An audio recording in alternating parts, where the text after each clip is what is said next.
ನಮಸ್ಕಾರ ವೀಕ್ಷಕರೇ. ನಮಸ್ತೆ.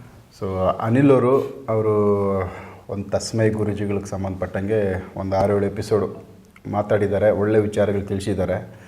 ಮತ್ತಷ್ಟು ವಿಚಾರಗಳು ಅವ್ರ ಹತ್ರ ನಾನು ಮಾತಾಡೋದಿತ್ತು, ಹಾಗಾಗಿ ಮತ್ತೆ ಅವರನ್ನು ಈ ಎಪಿಸೋಡ್ಗಳಲ್ಲಿ ಕರ್ಕೊಂಡಿದ್ದೀನಿ.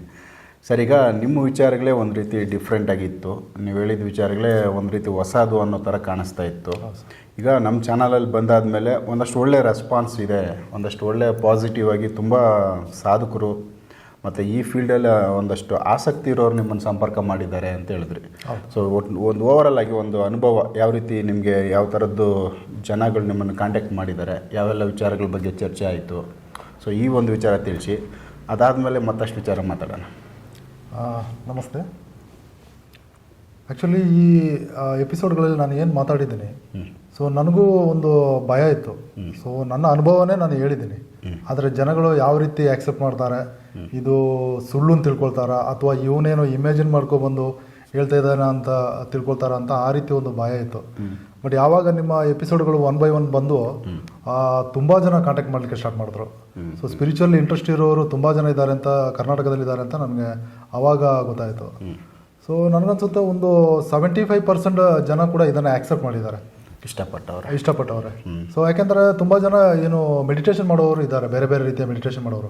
ಅವರಿಗೆ ಆಲ್ಮೋಸ್ಟ್ ಇದರಲ್ಲಿ ಒಂದು ಕಾಲು ಭಾಗ ಅಥವಾ ಅರ್ಧ ಭಾಗ ಏನು ಎಕ್ಸ್ಪೀರಿಯನ್ಸ್, ಈ ರೀತಿ ಎಕ್ಸ್ಪೀರಿಯನ್ಸ್ ಆದವರು ಇದ್ದಾರೆ. ಸೊ ಕೆಲವರೆಲ್ಲ ಕಾಂಟ್ಯಾಕ್ಟ್ ಮಾಡಿದಾಗ ನನಗೆ ಆ ರೀತಿ ಅಂದರು. ಸೊ ನನಗೂ ಈ ರೀತಿ ಒಂದು ಎಕ್ಸ್ಪೀರಿಯನ್ಸ್ ಆಗಿತ್ತು, ಅಥವಾ ಆ ಕೆಲವೊಂದು ಎಕ್ಸ್ಪೀರಿಯನ್ಸ್ಗಳು ಅಥವಾ ಕೆಲವೊಂದು ದರ್ಶನಗಳು ಆಗಿತ್ತು ಅಂತ. ಸೊ ಆವಾಗ ನನಗೆ ಸ್ವಲ್ಪ ಖುಷಿ ಆಯಿತು. ಸೊ ಇದು ಜನ ಆಕ್ಸೆಪ್ಟ್ ಮಾಡ್ತಾ ಇದ್ದಾರೆ ಅಂತ. ಸೊ ತುಂಬ ಜನ ಕಾಂಟ್ಯಾಕ್ಟ್ ಮಾಡಿದ್ರು. ಆ್ಯಕ್ಚುಲಿ ಆ ವಿಡಿಯೋಗಳಲ್ಲಿ ನನ್ನ ನಂಬರ್ ಕೊಟ್ಟಿದ್ದೆ ಅಲ್ವಾ. ಸೊ ಹಾಗಾಗಿ ನಾನೇನು ಮಾಡಿದೆ, ಒಂದು ವಾಟ್ಸಪ್ ಗ್ರೂಪ್ ಕ್ರಿಯೇಟ್ ಮಾಡಿದೆ. ಫಸ್ಟ್ ನಾನು ಗುರೂಜಿನ ಕೇಳಿದೆ, ಸೊ ಈ ರೀತಿ ಕಾಂಟ್ಯಾಕ್ಟ್ ಮಾಡ್ತಾ ಇದ್ದಾರೆ, ನಾನು ಏನು ಮಾಡಬೇಕು ಅಂತ. ಬಿಕಾಸ್ ನನಗೆ ಯಾವುದೇ ಐಡಿಯಾ ಇರಲಿಲ್ಲ. ನಾನು ಮೆಡಿಟೇಷನ್ ಮಾಡಿದೆ, ಏನೇನು ಎಕ್ಸ್ಪೀರಿಯನ್ಸ್ ಆಯಿತು ಅದನ್ನೆಲ್ಲ ಬಂದು ಚಾನಲ್ ಹೇಳಿದೆ. ನನಗೇನು ಧ್ಯಾನ ಮಾಡ್ತಾ ಇರ್ಬೇಕಾದ್ರೆ ನನಗೆ ಹಂಗೆ ಅನ್ನಿಸ್ತು. ಸೊ ಯಾವುದೇ ಕಾರಣಕ್ಕೂ ನಮ್ಮ ಏನು ಟ್ರಸ್ಟ್ ಅವರಿಂದಾಗಲಿ ಅಥವಾ ಗುರೂಜಿ ಆಗಲಿ ನನಗೆ ಹೋಗು ನೀನು ಈ ರೀತಿ ಮಾಡು ಇದು ಯಾವುದು ಹೇಳಿಲ್ಲ. ಸೊ ನಾನು ಅಲ್ಲಿ ಹೋಗಿ ಮೆಡಿಟೇಷನ್ ಮಾಡಿ ನನಗೆ ಎಕ್ಸ್ಪೀರಿಯನ್ಸ್ ಆದಾಗ ನಾನೇ ಅವ್ರಿಗೆ ಹೇಳಿದ್ದು. ಸೊ ಇದನ್ನು ನನಗೆ ಕರ್ನಾಟಕಕ್ಕೆ ತಿಳಿಸ್ಬೇಕು ಅಂತ ನನಗೆ ಅನ್ನಿಸ್ತಾ ಇದೆ ಅಂತ. ಸೊ ಏನಕ್ಕೆ ಆ ರೀತಿ ಅನ್ನಿಸ್ತು ಅಂತ ಹೇಳಿದ್ರು. ನಾನು ಹೇಳಿದೆ, ಇಲ್ಲ, ಇದು ಕರ್ನಾಟಕದಲ್ಲಿ ಎಲ್ಲೂ ನಾನು ಈ ರೀತಿಯ ಒಂದು ಮೆಡಿಟೇಷನ್ ಬಗ್ಗೆ ಕೇಳಿಲ್ಲ. ಸೊ ಹಂಗಾಗಿ ನನಗೆ ಇದು ಎಕ್ಸ್ಪೀರಿಯನ್ಸ್ ಆಯಿತು. I believe this. ಸೊ ಇಡೀ ಕರ್ನಾಟಕಕ್ಕೆ ನನಗೆ ತಿಳಿಸ್ಬೇಕು ಅಂತ ನನಗೆ ಅನ್ನಿಸ್ತಾ ಇದೆ ಅಂತ. ನಿಮಗೇನು ಅನ್ನಿಸ್ತಾ ಇದೆ, ನಿಮ್ಗೆ ಏನು ಮಾಡಬೇಕು ಅಂತ ಅನ್ನಿಸ್ತಾ ಇದೆ ಮಾಡಿ, ಬಟ್ ಒಳ್ಳೆ ರೀತಿಯಲ್ಲಿ ಮಾಡಿ. ಯಾವುದೇ ರೀತಿ ಅಪಪ್ರಚಾರ ಮಾಡೋದಾಗಲಿ, ಇದನ್ನು ಏನು ಡಿಗ್ರೇಡ್ ಮಾಡಿ ಮಾತಾಡೋದಾಗಲಿ, ಅಥವಾ ಇನ್ನೂ ಇದಕ್ಕೆ ಹೆಚ್ಚಿನ ಇದು ಸೇರಿಸ್ಬಿಟ್ಟು ಬೇರೆ ಬೇರೆ ಇದು ಮಾತಾಡಬೇಡಿ.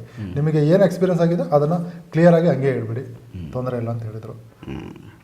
ಸೊ ಈಗ ಸುಮಾರು ಜನ ನಿಮ್ಮ ಈ ಒಂದು ಕಾನ್ಸೆಪ್ಟನ್ನ ಇಷ್ಟಪಟ್ಟು ನಾವು ಕೂಡ ಈ ಮೆಡಿಟೇಷನ್ ಮಾಡಬೇಕು ಅಂತೇಳಿ ಸೊ ನಿಮ್ಮನ್ನು ಸಂಪರ್ಕ ಮಾಡಿದ್ದಾರೆ. ಅವುಗಳು ಆಲ್ರೆಡಿ ನೀವು ಅವ್ರಿಗೆ ಒಂದು ಕ್ಲಾಸಸ್ ಅನ್ನೋ ಥರ ಜಾಯಿನ್ ಮಾಡಿಸಿದ್ದೀರಾ ಅಂತ? ಹೌದು ಸರ್, ಹೌದು ಸರ್. ಸೊ ಯಾವ ಥರ, ಎಷ್ಟು ಜನ? ಕಡಿಮೆ ಅಂದರೂ ನನಗೆ ಒಂದು 500 ಅಬೌವ್ ಕಾಲ್ಸ್ ಬಂದಿದೆ. ಅದರಲ್ಲಿ ಒಂದು 300 ಮೆಂಬರ್ಸ್ ನಮ್ಮ ವಾಟ್ಸಪ್ ಗ್ರೂಪ್ಗೆ ಜಾಯ್ನ್ ಆಗಿ ಕ್ಲಾಸ್ ಬೇಕು, ಇದು ಕಲಿಬೇಕು ಅಂತೇಳಿ ಅವರು ಇಷ್ಟಪಟ್ಟರು. ಸೊ ಫೈನಲ್ ಆಗಿ ಅರೌಂಡ್ ಒಂದು 250 ಮೆಂಬರ್ ಸೆಲೆಕ್ಟ್ ಆಗಿದ್ದಾರೆ. ಓಕೆ. ಸೊ ನಾನು ಗುರೂಜಿ ಹತ್ರ ಕೇಳಿದ್ದೆ, ಸೊ ಇದನ್ನೇನಾದರೂ ಫಿಲ್ಟರ್ ಮಾಡಿ ತಗೋಬೇಕಾ ಆ ರೀತಿ ಅಂತ. ಸೊ ಅದಕ್ಕೆ ಗುರೂಜಿ ಒಂದೇ ಒಂದು ಮಾತು ಹೇಳಿದ್ರು, ಅನಿಲ್, ನೀನು ಯಾವುದೇ ಕಾರಣಕ್ಕೂ ನೀನು ಯಾರನ್ನು ಫಿಲ್ಟರ್ ಮಾಡೋಕೆ ಹೋಗಬೇಡ. ಸೊ ಬ್ರಹ್ಮಾಂಡ ಏನಿದೆ, ಯಾರನ್ನು ಬೇಕು ಇಲ್ಲಿ ಕರ್ಸ್ಕೊಳ್ಳುತ್ತೆ, ಬಾಕಿದವ್ರನ್ನ ಅದೇ ಫಿಲ್ಟರ್ ಮಾಡುತ್ತೆ ಅಂತ. ಸೊ ಹಂಗಾಗಿ ನಾನು ಹಂಗೆ ಬಿಟ್ಬಿಟ್ಟೆ. ಸೊ ಅರೌಂಡ್ ಒಂದು 50 ಮೆಂಬರ್ಸ್ ಅದು ಫಿಲ್ಟರ್ ಆದರು. ಈಗ ಒಂದು 250 ಮೆಂಬರ್ಸ್ ಒಂದು ದೊಡ್ಡ ಬ್ಯಾಚೇ ರೆಡಿ ಆಯಿತು. ಸೊ ಎಲ್ಲರಿಗೂ ಕ್ಲಾಸ್ ನಡೀತಾ ಇದೆ. ಸೊ ವೀಕ್ಲಿ 3 ಕ್ಲಾಸಸ್, ವಾರದಲ್ಲಿ 3 ದಿನ.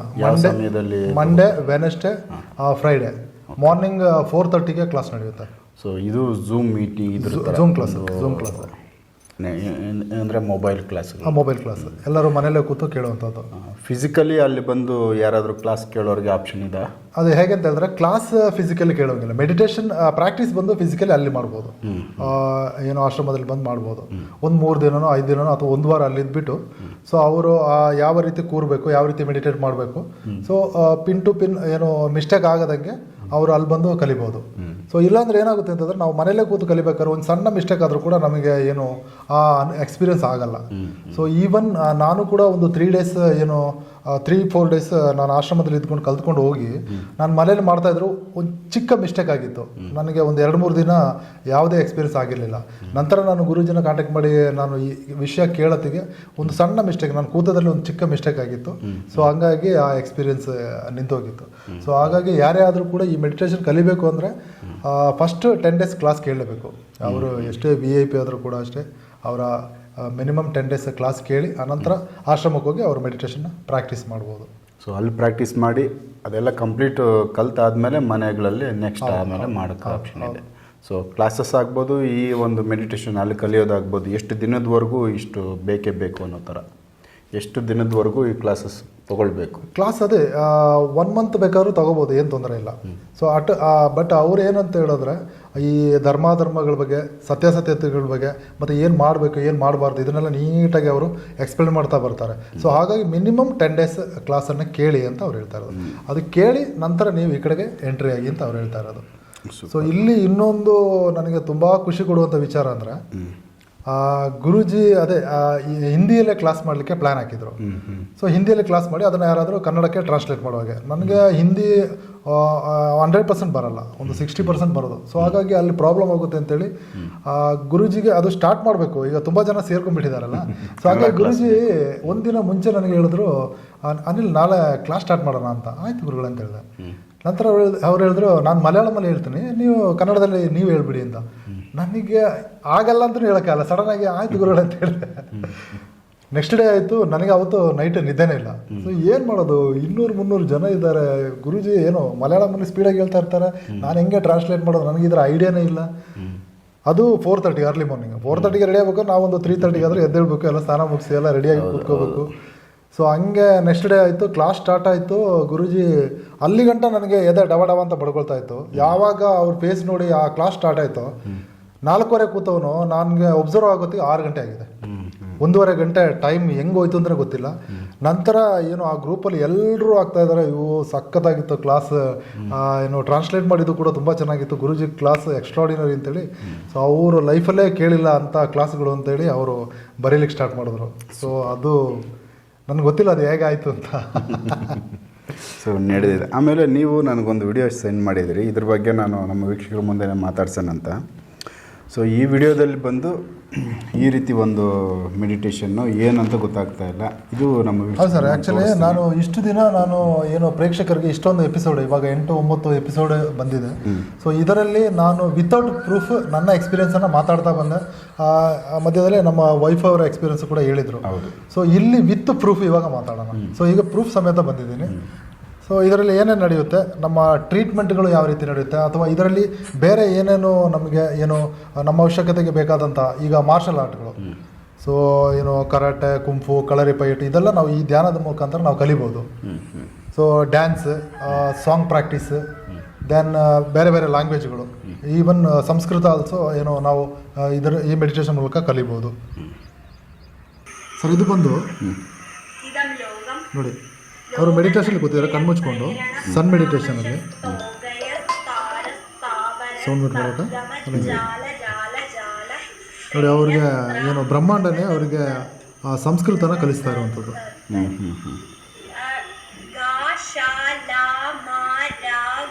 ಸೊ ಈ ರೀತಿ ನಾವು ಚಿಕ್ಕ ಮಕ್ಕಳಿಗೆ ಇಲ್ಲಿಂದ ಬೇಸಿಕ್ಕಿಂದ 1ನೇ ತರಗತಿಯಿಂದ ಸ್ಟಾರ್ಟ್ ಮಾಡ್ತೇವೆ. ಸೊ ಅದೇ ರೀತಿ ಇದು ಹೆಂಗೆ ಆ ರೀತಿ ಕಲಿತಾರ. ಆ ರೀತಿ ಒಂದೇ ಸಲ ಏನು ಡೌನ್ಲೋಡ್ ಆಗಲ್ಲ.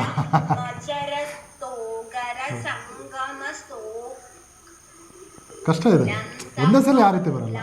ಸೊ ಆ 1ನೇ ತರಗತಿಯಿಂದ ನಾವು ಯಾವ ರೀತಿ ಕಲಿತೀವಿ ಅದೇ ರೀತಿ ಕಲ್ತ್ಕೊಂಡ್ಬರ್ತಾರೆ. ಸೊ ಇಲ್ಲಿ ನೋಡಿ, ಅದನ್ನು ಯಾರು ಹೇಳ್ಕೊಡ್ತಾರ? ಅದು ಅವ್ರಿಗೆ ಅದು ಬ್ರಹ್ಮಾಂಡನೇ, ಆ ಎನರ್ಜಿನೇ. ಇದು ಯಾರಾದರೂ ಒಬ್ರು ವ್ಯಕ್ತಿನ ಇಲ್ಲ ಏನಾದರೂ ಒಬ್ರು ಗುರು ಇಲ್ಲ, ಅವರ ಒಳಗಡೆಯಿಂದನೇ ಅದು ಬರುತ್ತೆ. ಆ ಒಂದು ಈಗ ಇನ್ನೊಂದು ಇದು ಏನು ಅವ್ರ ಒಳಗಡೆಯಿಂದ ಕಲಿಸ್ತಾ ಇರುತ್ತೆ. ಸೊ ಅದನ್ನ ಏನು ಹೇಳೋದು, ಈಗ ನಾವು ಒಂದು ಕಾರ್ ಒಳಗಡೆ ಕೂತಿದ್ದೀವಿ ಅಂತ ತಿಳ್ಕೊಳ್ಳಿ. ಸೊ ಸ್ಟೀರಿಯೋ ಅದರಲ್ಲಿ ಏನು ಸಾಂಗ್ ಕೇಳ್ತೀವಿ ಅಥವಾ ಅದರಲ್ಲಿ ಏನು ಸ್ಪೀಚ್ಗಳೆಲ್ಲ ಕೇಳ್ತೀವಿ. ಸೊ ಅದೇ ರೀತಿ ಇದು ಒಳಗಡೆಯಿಂದ ನಮಗೆ ಆ ಇದು ಕೇಳ್ತಾ ಇರುತ್ತೆ, ನಾವು ಅದನ್ನು ರಿಪೀಟ್ ಮಾಡ್ತಾ ಇರ್ತೀವಿ. ಸೊ ಹಂಗೆ ಕಲಿತಾ ಇರುವಂಥದ್ದು. ಸೊ ಇದು ಬಂದ್ಬಿಟ್ಟು ನೋಡಿ, ಅವರಿಗೆ ಬೇಕಾದಂಥ ಎಕ್ಸಸೈಸ್ಗಳು, ಪೂಜೆ ಇದನ್ನೆಲ್ಲ ಮಾಡಿಸ್ತಾ ಇರುವಂಥದ್ದು.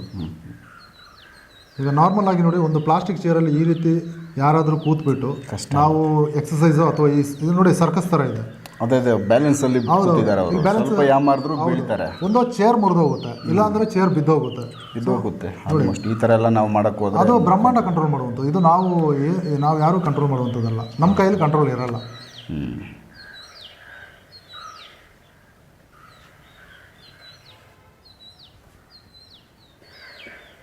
ಇದು ಪೂಜೆಗಳು.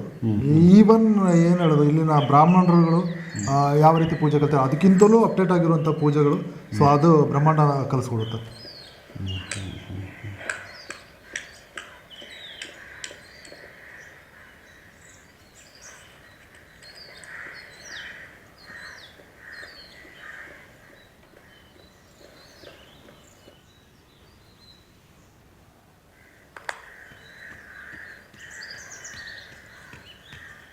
ನೋಡಿ, ಇದೆಲ್ಲ ನಾರ್ಮಲ್ ಏನು ಮನುಷ್ಯ ಮಾಡೋಕ್ಕೆ ಹೋದ್ರೆ ಆ ಬ್ಯಾಲೆನ್ಸ್ ಸಿಗೋದೇ ಇಲ್ಲ.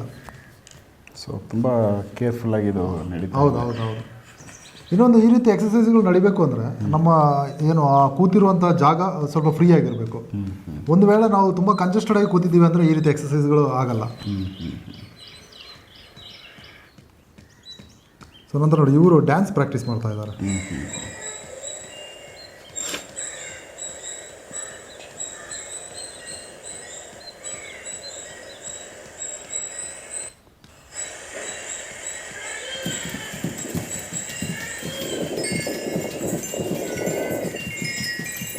ಸರ್, ಇವರ ಹೆಸರು ಬಂದು ವಿಷ್ಣು ಅಂತ.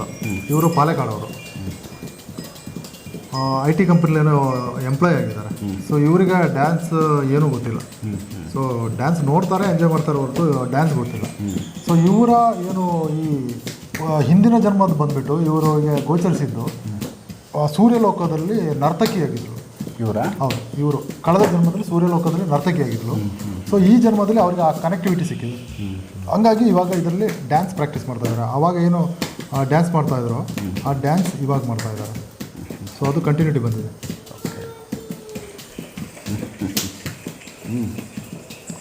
ನೋಡಿ, ಆ ಕಾಲುಗಳ ಬ್ಯಾಲೆನ್ಸ್ ನೋಡಿ. ಇಲ್ಲಿ ಈ ಚೇರ್ ತುದಿಯಲ್ಲಿ ಕೂತ್ಕೊಂಡು ಆ ರೀತಿ ಅವ್ರಿಗೆ ನಾರ್ಮಲ್ ಆಗಿ ಯಾರಿಗೂ ಮಾಡೋಕ್ಕಾಗಲ್ಲ ನೋಡಿ. ಹೌದು.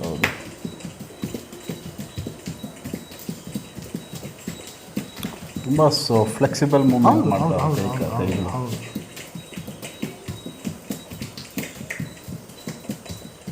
ಇವ್ರು ಬಂದು ಮ್ಯಾಕ್ಸಿಮಮ್ ಅಂದರೆ ಒಂದು 3 ತಿಂಗಳು ಆಗಿದ್ದಷ್ಟೇ ಮೆಡಿಟೇಷನ್ ಸ್ಟಾರ್ಟ್ ಮಾಡಿ. ಬಟ್ ಆಲ್ಮೋಸ್ಟ್ ಎಲ್ಲ ಡೈಮೆನ್ಷನ್ಗಳಿಗೆ ಹೋಗ್ತಾ ಇದ್ದಾರೆ, ನ್ಯಾಷನಲ್ ಟ್ರಾವೆಲ್ ಮಾಡ್ತಾ ಇದ್ದಾರೆ. ಸೊ ಎಲ್ಲರೂ ಮುಕ್ಕೋಟಿ ದೇವತೆಗಳು ದರ್ಶನ ಆಗಿದೆ ಅಂತ ಅನಿಸುತ್ತೆ. ಅಷ್ಟು ಎಕ್ಸ್ಪೀರಿಯನ್ಸ್ ಹೇಳ್ತಾ ಇರ್ತಾರೆ ಅವರು ಕ್ಲಾಸಲ್ಲಿ. ಸೊ ಇವೆಲ್ಲನೂ ಬಂದು ಈ ನೇಚರಿಂದನೇ ಇವ್ರಿಗೆ ಹೇಳ್ಕೊಡ್ತಾರೆ. ಹೌದು. ಸೊ ಅಸ್ಟ್ರಲ್ ಟ್ರಾವೆಲರ್ ಬಗ್ಗೆ ಹೇಳಿದ್ರೆ ಆ ಅನುಭವಗಳು ಈಗ ಯಾರು ಕ್ಲಾಸ್ಗಳು ಅಟೆಂಡ್ ಮಾಡ್ತಾ ಇದ್ದಾರೆ ಅವರಿಗೆ ಯಾವ ರೀತಿ ಅನುಭವಗಳಾಗಿದೆ, ಇದರಲ್ಲಿ ಇನ್ನೊಂದು ಬ್ಯಾಲೆನ್ಸ್ ಇನ್ನೂ ಇದೆ. ಚಿಕ್ಕ ಮಕ್ಕಳಿಗೂ ಕೂಡ ಏನು ದೇವತೆಗಳೇ ಅವರಿಗೆ ಟೀಚ್ ಮಾಡುವಂಥ ಇದು ಕೂಡ ಇದರಲ್ಲಿದೆ. ಸೊ ಅವರು ಆಸ್ಟ್ರಲ್ ಟ್ರಾವೆಲ್ ಮೂಲಕ ಅವರು ಸಂಚಾರ ಮಾಡ್ತಾರೆ. ಅಲ್ಲಿ ಈಗ ಗಣಪತಿ ಕೂಡ ಅವರಿಗೆ ಏನೋ ಒಂದು ಕಲಿಸ್ಬೇಕು ಅಂತಂದರೆ ಆ ಗಣಪತಿ ಭಗವಾನ್ ಕೂಡ ಅವರಿಗೆ ವಿಷಯನ ಕಲಿಸ್ತಾರೆ. ಸೊ ಈವನ್ ಒಂದು ಫೈಟನ್ನು ನಾನು ತೋರಿಸ್ತೀನಿ ನೋಡಿ, ಅದು next episode. Okay fine. So ವೀಕ್ಷಕರೇ, ತುಂಬ ಇಂಪಾರ್ಟೆಂಟ್ ವಿಚಾರ, ಕುತೂಹಲ ಇದೆ.